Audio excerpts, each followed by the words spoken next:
का पहला पद, जल्दी से कोई भी पढ़ लो।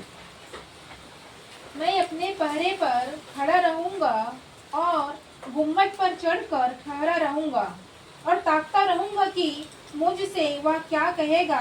मैं अपने दिए हुए उलाहने के विषय क्या उत्तर दूं। पिता, एक बार फिर हम आपके पास में हैं और धन्यवाद देते हैं आज के रात्रि के समय। खुदा, तू भीड़ को नहीं, भीड़ को चाहता है। एक आत्मा भी बचती है खुदा, तो स्वर्ग में बड़ा आनंद मनाया जाता है। हमें वो अनुग्रह दे परमेश्वर कि प्रभु, यदि हम वो पात्र नहीं बन पा रहे खुदावंत कि हम हजारों का पेट भरे, तो खुदा हमें वो पात्र बनने का भी अनुग्रह देना कि हम एक व्यक्ति के लिए भी आशीष के दरवाजे को खोल सके। खुदा, हम पर दया कर प्रभु। जब इन बच्चों से मैं बोलता, प्रभु ये आपके कलाम है खुदा, इन्हें मुझे समझने के लिए अपनी बुद्धि दे खुदावंत, ताकि बाप हम आपकी आवाज को सुन के अपने जीवन को वैसे का वैसा रूपांतरित कर सके। पवित्र आत्मा, ऐसे हम प्रार्थना करते यीशु के नाम से मांगते, आमीन। हबक्कुक दूसरा अध्याय, उसका हमने पहला पद पढ़ा, जहां पर इस प्रकार से लिखा था कि मैं अपने पहरे पर खड़ा रहूंगा। हबक्कुक कुछ बातों को कहना चाह रहा है, और गुम्मट पर चढ़कर ठहरा रहूंगा और ताकता रहूंगा कि मुझसे वह क्या कहेगा। अगर हम इसके पहले अध्याय को देखते हैं तो पहले अध्याय में हबक्कुक जो है अपनी अन्याय की शिकायत कर रहा है। हेडिंग में लिखा है अन्याय की शिकायत। फिर परमेश्वर उसको उत्तर देता है, लेकिन उत्तर देने के बाद फिर अगर हम आगे देखें 12वें पद की हेडिंग में लिखा है कि हबक्कुक की पुनः शिकायत। तो हबक्कुक जो है वो परमेश्वर के सामने कुछ बातों को रख रहा है और उससे कुछ उत्तर की उम्मीद वो कर रहा है। लेकिन हमें परमेश्वर और उसके भक्त के बीच के वार्तालाप को हमें समझना है। जब हम परमेश्वर और उसके भक्त के उस वार्तालाप को समझेंगे, तब वहां से हमारे लिए कुछ बातें निकल के आएगी। हबक्कुक जो है वो तमाम अपने साथ के रहने वाले लोगों से परेशान हो चुका है। वो अपने नगर के लोगों की बुराइयों से, तमाम पापों से उसका मन बिल्कुल शिथिल हो चुका है, और इन तमाम चीजों को वो परमेश्वर के सामने शिकायत के रूप में रख रहा है कि प्रभु, यहां पर ऐसी सारी चीजें, ऐसी घटना हो रही है, पर मैं कुछ नहीं कर पा रहा हूं। लेकिन इसमें जो समझना है कि हबक्कुक इन तमाम चीजों के अलावा वहीं के लोगों में अपने आत्मिक जीवन को खत्म नहीं कर रहा है। उसके नीचे, उसके घर में, उसके परिवार में, उसके नगर में जो भी जैसी भी स्थिति चल रही है, वो अपने आत्मिक जीवन को वहीं के वहीं उनके जैसा नहीं कर रहा है। कई बार हम लोग, आत्मिक लोग भी ना, कई बार ऐसे शिथिल लोगों में हम अपना डेरा कर देते हैं और उनके साथ रहकर भी हमारा आत्मिक जीवन भी शिथिल होने लगता है। और हमें लगता है कि हम प्रार्थना योद्धा हैं, हम वचन को जानने वाले हैं, लेकिन हम ये भूल जाते हैं कि धीरे धीरे हम आत्मिक जीवन में शिथिल होते जा रहे हैं। हमें संगति शिथिल लोगों के साथ नहीं, खुदा में दौड़ने वाले लोगों के साथ करना है। अगर हम दौड़ भी नहीं पा रहे हैं ना, लेकिन एक अच्छा दौड़ने वाला है, एक अच्छा धावक है ना, और उसके साथ यदि हम दौड़ रहे हैं ना, तो विश्वास मानिए कि जितनी रफ्तार से वो दौड़ रहा है, एक समय तक हम भले ही ना दौड़ पाए, लेकिन एक समय के बाद हम उसके साथ बराबरी में दौड़ने पाएंगे। परमेश्वर नहीं चाहता कि हम उनके साथ उठे बैठे जो आत्मा में शिथिल हो गए हैं। कई बार हम लोग शिथिल लोगों के साथ जुड़ जाते हैं उन्हें आग देने के लिए। उनको आग देते देते वो तो आग से भर जाते हैं और हम ही शिथिल हो जाते हैं। आत्मिक जीवन में हमें बड़ा संतुलित रहना जरूरी है कि कितना व्यक्ति से हमें जुड़ना है, कितनी आग देना है, और कितनी आग खुदा से हमें वापस लेना है। हम आग देते चले जाते हैं और खुदा से आग लेते नहीं हैं। लेकिन हबक्कुक की सबसे अच्छी बात, वो बोलता है कि नीचे तमाम परिस्थितियां चल रही हैं, लेकिन उसके बावजूद भी मैं गुम्बट पर चढ़ जाऊंगा। तो गुम्बट पे क्यों चढ़ रहा है वो? अगर आप मूसा के जीवन में देखें तो वो अपने बीवी बच्चों में है, अपने तंबू में है, और परमेश्वर की आवाज आती है कि मुझे तुझसे कुछ बात करना है, तू कहां? पहाड़ पे आ। लेकिन मूसा ये नहीं बोल रहा कि प्रभु, यदि आपको बात करना ही है तो भाई मैं अपने तंबू में हूं, मुझसे यही बात कर लो। लेकिन खुदा उससे बात करने के लिए उसको पहाड़ की चोटी में बुला रहा है। 4 दिन लग रहे हैं, 10 दिन लग रहे हैं, कितने दिन लग रहे हैं हमें नहीं पता। उस पहाड़ की चोटी में कितना समय मूसा को लग रहा है, लेकिन वो पहाड़ की चोटी क्या बताती है, वो गुम्मद क्या बताता है। कुछ तो भेद है यहां पर कि गुम्मद में हबक्कुक बोलता मैं गुम्मद में चढ़ जाऊंगा। इसका मतलब यह है कि कुछ समय के लिए मेरे घर के नीचे जो भी सराउंडिंग्स हो रहे हैं, मेरे घराने में जो भी दिक्कतें हो रही है, मेरे नगर में जो भी बुराइयां चल रही हैं, मेरे जीवन में जो भी गड़बड़ियां चल रही है, उन गड़बड़ियों को कुछ समय वहीं पे नीचे छोड़कर मैं खुदा की सुनने के लिए मैं गुम्मद में चढ़ूंगा। जब तक हम नीचे का छोड़ेंगे नहीं, हम ऊपर चढ़ेंगे नहीं।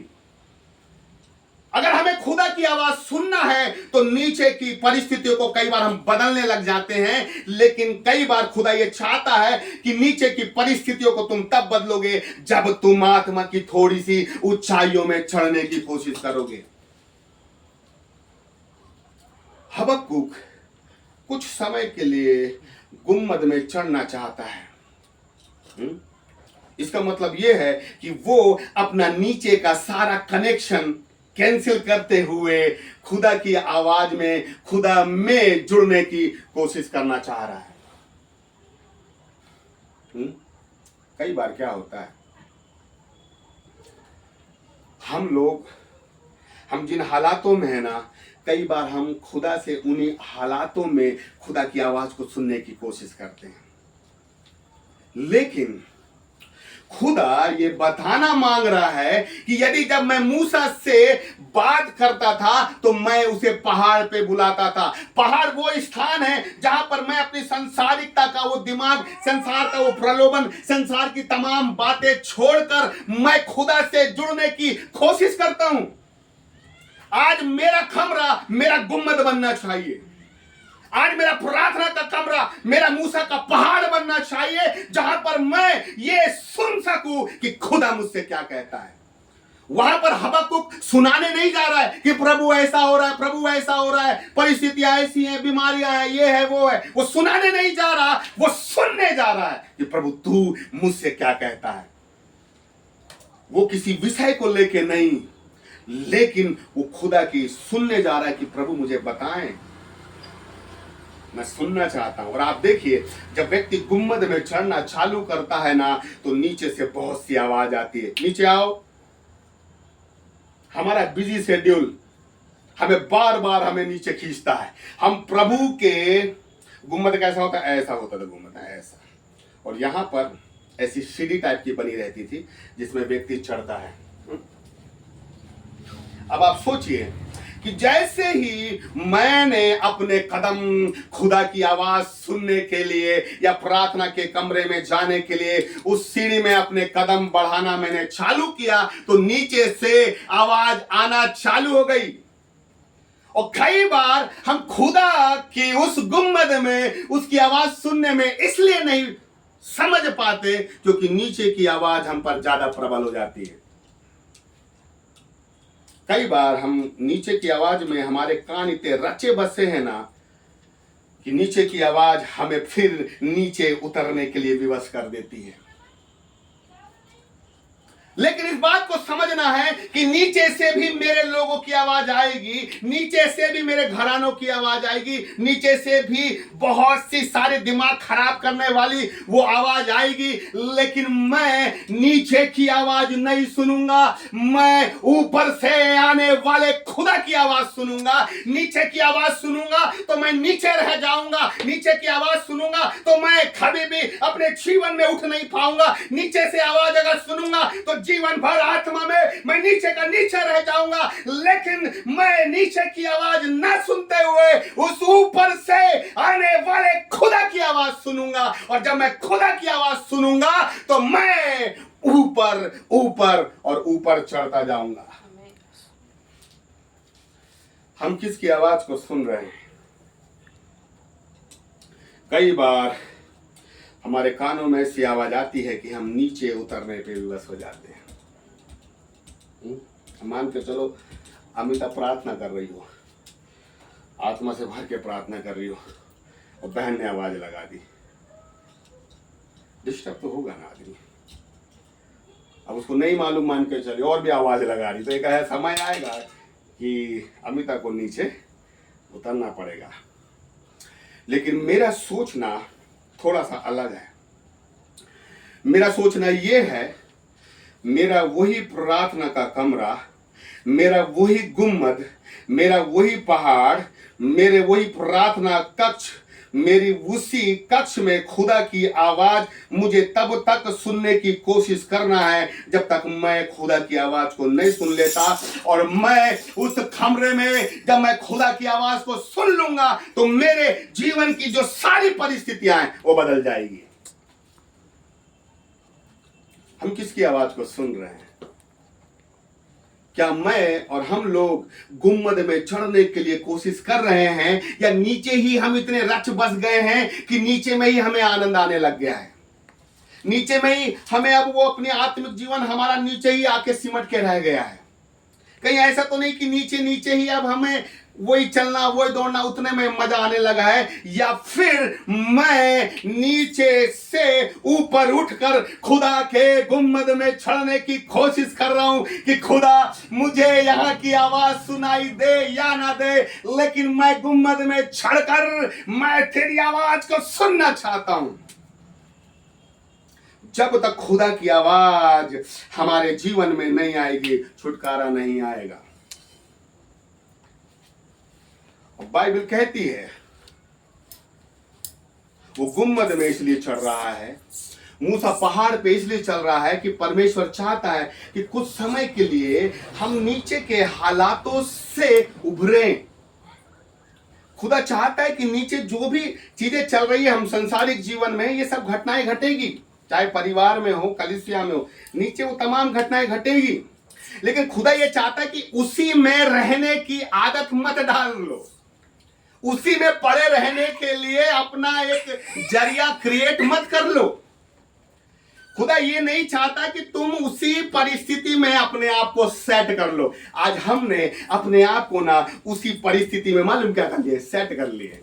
हमने अपने आप को ऐसा सेट कर लिया है कि पवित्र आत्मा भी अगर हमें हिलाए ना तो पवित्र आत्मा भी मायूस होकर चला जाए है? लेकिन खुदा ये बोलना चाह रहा है कि नीचे की परिस्थितियों में हमें रचना बसना नहीं है, नीचे की परिस्थितियों में हमें एडजस्ट नहीं करना है, नीचे की परिस्थिति में अपने आप को सेट नहीं करना है, लेकिन नीचे की परिस्थिति से ही खुदा के गुम्बद में चढ़ने की हमें कोशिश करना है। वहीं से जब हम एक कदम खुदा की तरफ बढ़ाते हैं गुम्बद में चढ़ने के लिए, तो खुदा ऊपर से 10 कदम हमसे मिलने के लिए नीचे आता है। आपसे ज्यादा इच्छुक खुदा आपसे मिलने के लिए। पूछो क्यों? क्योंकि हम तो एक कदम बढ़ा रहे हैं, खुदा 10 कदम बढ़ा रहा है। जितना हम सुनने के लिए बेताब नहीं है, उससे अधिक खुदा बोलने के लिए तैयार है। लेकिन खुदा बोलता है नीचे की स्थिति से ऊपर उठकर गुम्बद में चढ़ने की कोशिश करो। और उसके बाद वो ये कहता है मैं ताकता रहूंगा। क्या बोलता है वो? मतलब गुम्बद में चढ़ना एक अलग चीज है कि गुम्बद में चढ़ना है, लेकिन चढ़कर क्या करना है? वो खुदा की ओर ताकता रहूंगा, मतलब वेट करूंगा कि प्रभु मुझसे कब, अब उसे नहीं मालूम 1 महीने बाद, 2 महीने बाद, 3 महीने बाद कब, लेकिन फिर भी उस विश्वास के साथ वो गुम्बद में वो चढ़कर खुदा की ओर ताक रहा है कि प्रभु तुम मुझसे क्या कहना चाहता है। कई बार हमारी प्रार्थना का उत्तर ना सडन नहीं मिलता, लेकिन हमें प्रार्थना के कमरे में अपने घुटने टेक कर खुदा की बात जब तक जोहते रहना है जब तक खुदा की आवाज हमारे कानों में नहीं आ जाती।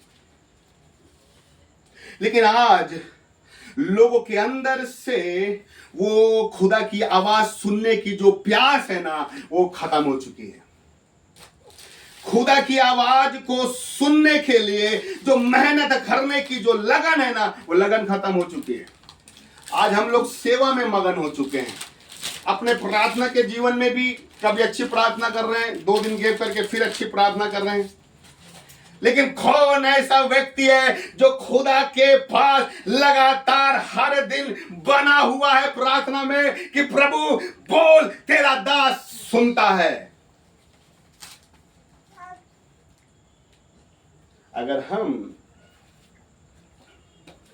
खुदा की आवाज को सुनना चाहते हैं तो गुम्मद में चढ़ के अपने प्रार्थना के कमरे में ठहरे रहना है कि प्रभु मुझसे बोल। और ये वो व्यक्ति करता है जिसके अंदर खुदा को पाने की चाहत होती है।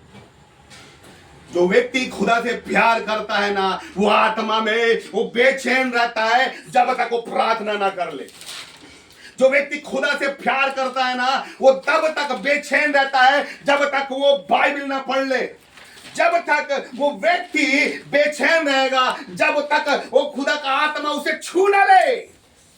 लेकिन जब खुदा उसको छूता है ना मेरे प्रियो, उसका सारा दुख बह जाता है।